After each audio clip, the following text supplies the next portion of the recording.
I'm Marilee Caruso. It's Monday, February 16th. Today, drying out. The amount of pressure that was building up was significant, so it just like floodgate basically opened up. The extensive damage to Winnipeg's police headquarters after it was intentionally flooded. Who's been arrested for the act? Also, protesting change. Why a proposed bylaw setting protest location limits is facing opposition, plus pieces of the past. Remember, this cart had been on many journeys. Why restoration work on an old Red River car is being showcased.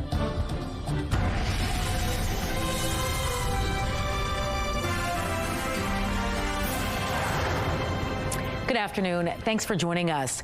Winnipeg Police Headquarters is drying out literally after a massive flood this weekend. Initially, it was thought to be because of burst pipes, but tonight we can tell you 2 people are facing charges. CTV's Daniel Halmerson is standing by with the new developments. So Daniel, what happened? Well, Marilee, as you mentioned, police said preliminary information suggested a possible water main break or bursting of upper-level pipes. But police later alleged 2 people opened several emergency water supply valves in the upper stairwells of the adjoining building.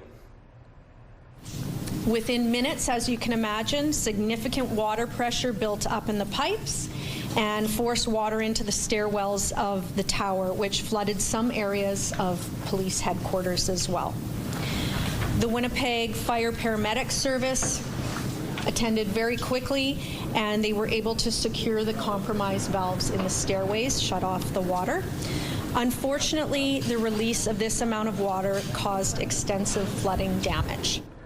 Now, police added it will take some time for them to fully assess the extent of the damage, but on Sunday, people could be seen hauling in truckloads of dehumidifiers and fans. After realizing the flooding was human-caused, officers began searching the surrounding area and arrested 2 people. A 51-year-old man and a 36-year-old woman were taken into custody. Police couldn't say how or when the suspects got into the space, but investigators are still probing the incident. It became rapidly aware because water was pouring down the stairs, water was pouring through ceilings. It happened very quickly. The amount of pressure that was building up was significant, so it just like floodgate basically opened up.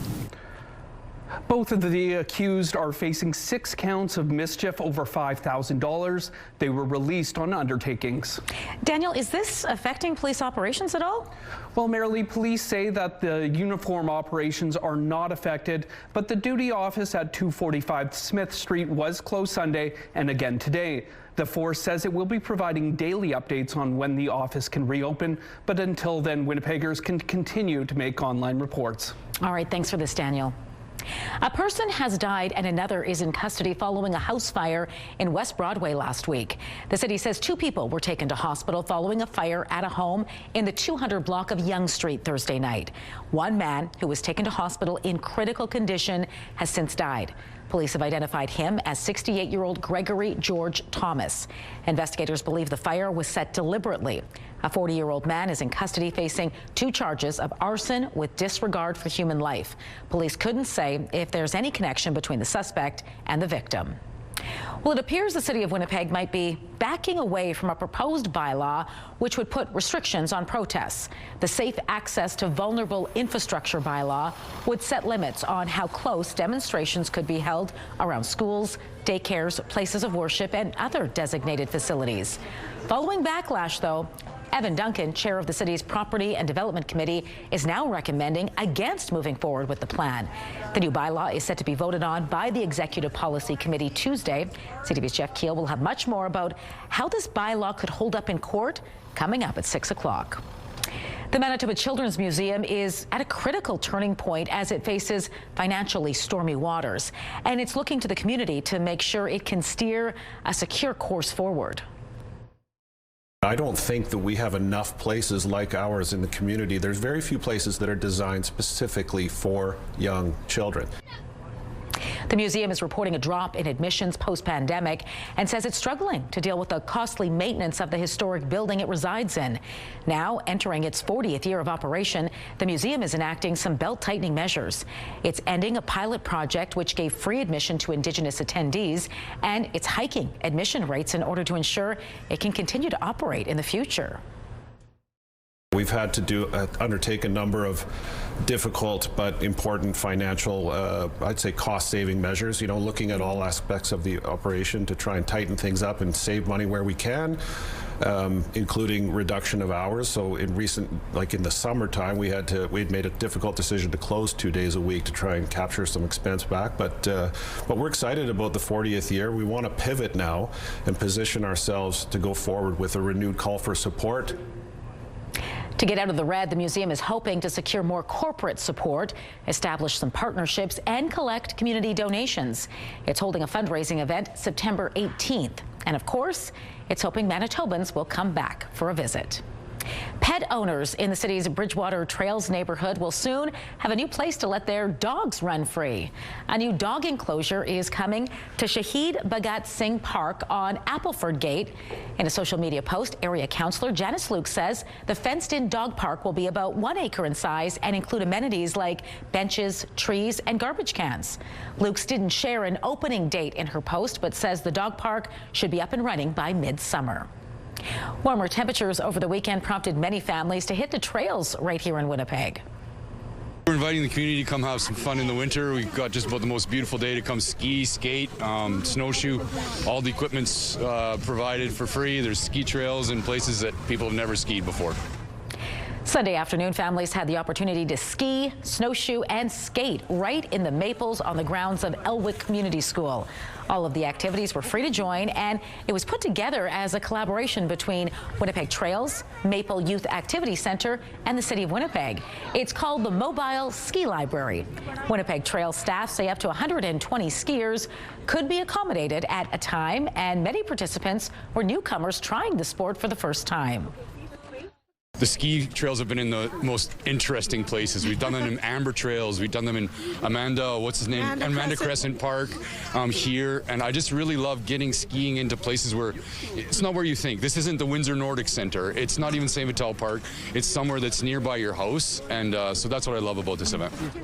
Devi Sharma, City Councillor for Old Kildonan, says many of the kids who took part in Sunday's outdoor fun were interested in learning how to ski after watching the Winter Olympics. Well, if you like skiing, you're going to have some fresh snow pretty soon to enjoy those outdoor activities on. Colleen, you're tracking pretty significant weather system. You didn't think winter was over with I did. I kind of did. I got used to this, Colleen. Yeah, so did I. Well, guess what? Manitoba Merv was correct. There is a potent low-pressure system heading southern Manitoba's way, and a snowfall warning is in effect for much of the south, including places like Winnipeg, Portage-la Prairie, Brandon, Dauphin. Those areas in yellow that you see there, areas further to the east in gray, and then over the border into northwestern Ontario under a special weather statement, all related to the same low pressure system. I will show you coming up how much snow is potentially heading our way and when we can expect it. But for now, the CTV Live Eye is brought to you by Bathfitter, exclusive home of the PermaFit solution in Winnipeg right now. It looks so nice out there because it is. It's -3 degrees, still with some sunshine out there. Light winds out of the northwest at 8 kilometers an hour. The pressure is rising and the humidity is 84% on this Louis Riel day. A live look at traffic, such as it is on a day like today. Out in front of Polo Park, traffic obviously is very light. It'll be a different story tomorrow and in the days ahead. Celebrating music is a way of honoring the Voyageurs and the way that they celebrated Joie de Vivre. How Festival de Voyager is celebrating Manitoba's music scene. Stay with us.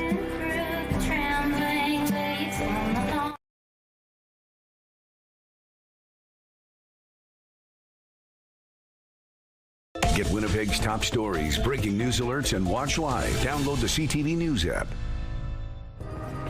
Taking a look at the markets, crude oil added 5 cents. The Canadian dollar dipped slightly. Gold jumped nearly $98. The TSX rose 608 points. The Dow Jones gained 48 points, while the Nasdaq lost 50 points. Market Watch is brought to you by Manitoba Blue Cross. Group health plans for any size business. A special ceremony Saturday was held at St. Vital Museum, recognizing the restoration work on a piece of prairie life. We treasure everything we have at the museum, but the Red River cart is something very special to the development of St. Vital and indeed all of the prairies.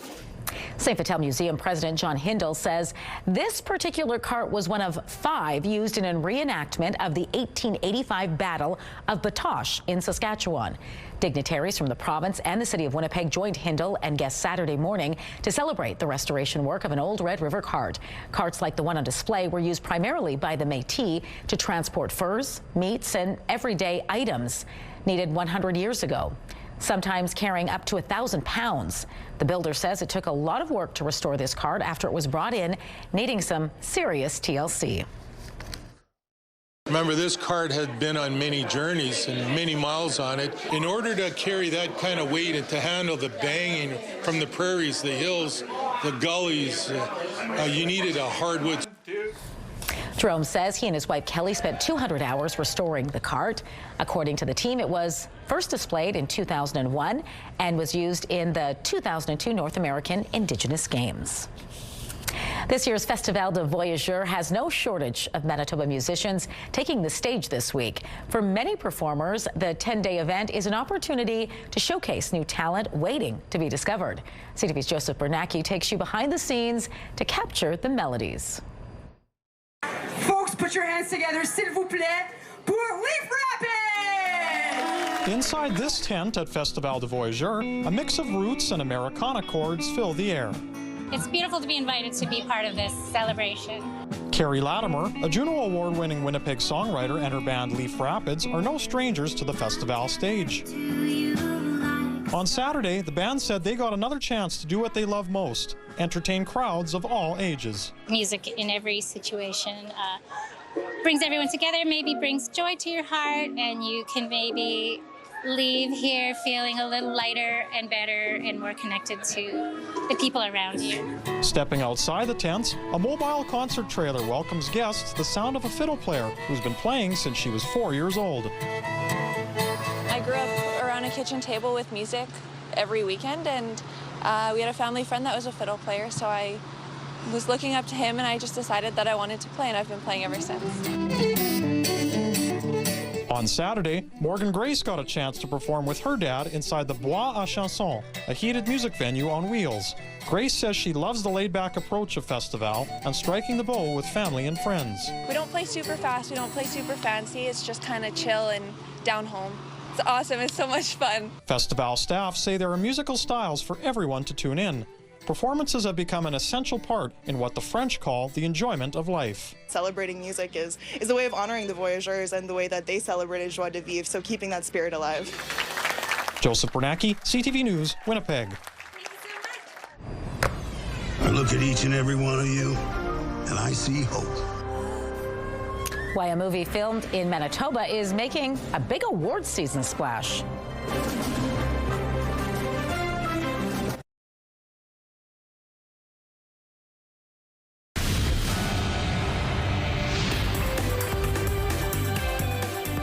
Spotlight sponsored by the Casinos of Winnipeg, presenting Straight From Me to You, the tribute to George Strait. Colleen Brady is back now for Spotlight, and a movie shot right here in Manitoba has just nabbed a prestigious Independent Film Award. That's right. The Long Walk won the Robert Altman Award at the Independent Spirit Awards last night. Please welcome to the stage director Francis Lawrence, casting director Rich D'Elia, and the cast of The Long Walk. The Long Walk won the Robert Altman Award at the Independent Spirit Awards last night, as we just mentioned. It's presented to the Best Ensemble Cast, Director, and Casting Director of a Film. The Long Walk, an adaptation of Stephen King's dystopian novel, was filmed at various locations around Manitoba, including Birds Hill Park. The award was named in honor of director Robert Altman, who died in 2006. Other films that have captured the award include I'm Not There, Spotlight, and Moonlight. Congratulations to them. Absolutely. Love seeing recognizable places in the background. Of course. All right, now to some sad news from the entertainment world. Very much so. Oscar-winning actor Robert Duvall has died. I love the smell of napalm in the morning.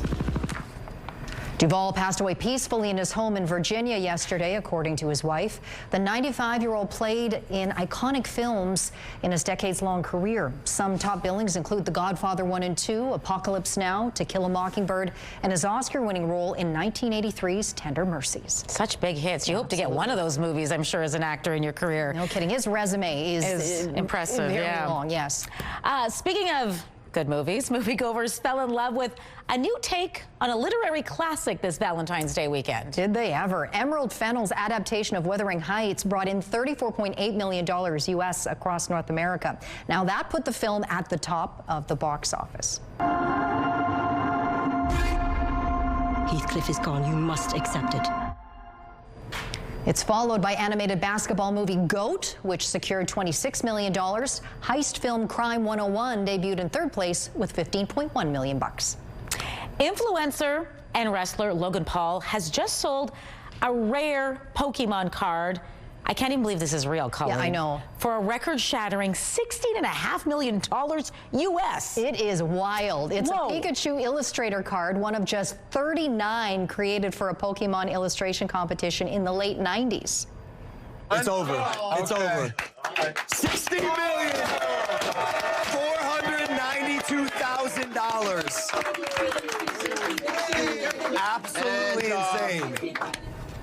Paul previously broke a world record when he bought the card in 2021. That's it? Yeah, for around $5.2 million. A flurry of last-minute offers drove the final auction up to the record-breaking bid, becoming the most expensive trading card ever at auction. You Pokemon collectors. I guess you know something that, wow, perhaps the rest of us did not. That's quite the investment. And it paid off, didn't it? Boy, yeah. $5 million and he got 16. Yeah, more than 3 times. Those Paul brothers for it. Yeah. Can't lose, it seems like. No, and yeah, the other brother, quite the scene at the Olympics. The tears of joy for his fiancée. Yeah, tears, and this one's tears for lots tears of joy for lots of money in the bank. All right, thanks, Colleen. There you go. Kick off your Monday primetime lineup with Extracted starting at 7. Catch back-to-back episodes at 8 and 9 of The Rookie, and closing up at 10, The Big Bang Theory. It's all right here tonight on CTV. Parkway Retirement Community. Welcome home. A live look at the Norwood Bridge, as you might expect. On this Louis Riel Day Monday, traffic volumes very light. Still bright out there. For now, it's -3 degrees. I'll have more details on that approaching snow system coming our way.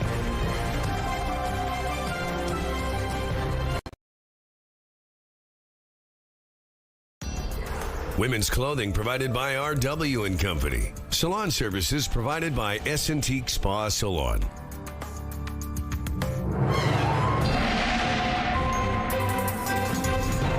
CTV Skywatch weather brought to you by South Beach Casino and Resort. Visit southbeachcasino.ca.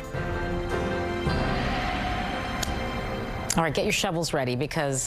snowblowers even, folks. Oh, geez, Colleen. Settle down over there in the weather center.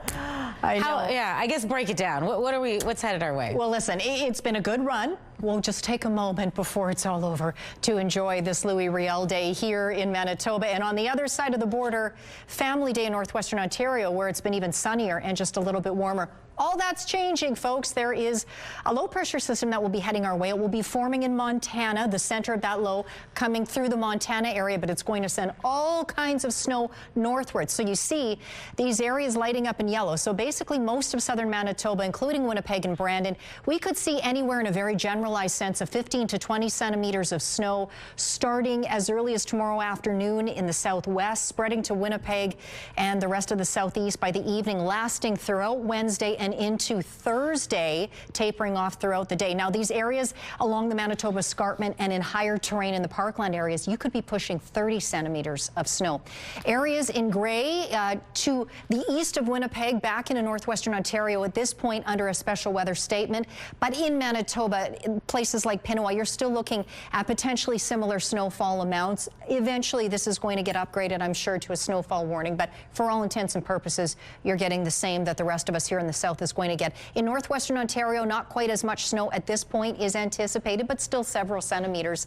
5 to 10 or even 15 is possible. 0 in Kenora right now. Here in Winnipeg, -3. Brandon, -2. +2 in Melita. Always or often a very warm part of Manitoba. -5 right now in Dauphin. You can see it considerably colder across the north, as cold as -24 in Churchill, but Gillam and over into Lynn Lake there, -20 degrees. So a little bit of light snow has been falling today up along the coastline. That's about it for any kind of active weather today. And as we head into tonight, not much changes. We'll see some cloud increase, but this is it, folks. This is the snow associated with that low, as I mentioned, the center of which is going to move through Montana. But as we get into tomorrow midday, you can see potentially freezing rain is going to affect the southwest corner and maybe areas a little further east along the international border. As we get a little further into the afternoon, on comes that snow as well for the southwest. We get into early tomorrow evening, snow will start to move into Winnipeg in the southeast, and it's going to affect western regions too, up into parts of the northwest. So all throughout the day on Wednesday, the snow is going to be blowing around. Anticipate some strong winds. This will impact travel, particularly as we get into Wednesday overnight and into Thursday morning. So just plan for that. For tonight, though, -8 degrees is our low, mainly cloudy most of the night. Winds out of the northeast at 20 kilometers an hour. +1 tomorrow, mostly cloudy. The winds will start to strengthen first in advance of the incoming low pressure system. Then we'll see that snow come through Wednesday, continuing Wednesday night and likely into at least Thursday morning before it moves on out, and then colder temperatures return on the backside of that low pressure system. So it's going to be quite the week ahead. Our first weather photo takes us out to beautiful Assiniboine Park. That photo is from Lillian. Boy, it looks nice there, doesn't it? And this next one is near Douglas. That's near Brandon, and that photo was taken by Brad. Send us your weather photos to winnipegweather@ctv.ca. Thanks, Colleen. Well, train lovers of all ages gathered at Saskatoon Prairie Land Park over the weekend for the 41st annual All Aboard Train Show. Check this out. It's the largest show to date in 4 decades, with 45 displays showcasing locomotives of all kinds. The hobby attracts enthusiasts of all ages, with show organizers hoping to inspire the next generation. Some Lego on display, too. Very cool. Yes, indeed. Pretty cool, though. It is a lot of fun. All right, that does it for us this hour, but don't go far. We're back at 6 o'clock with much more local news. Hope to see you then.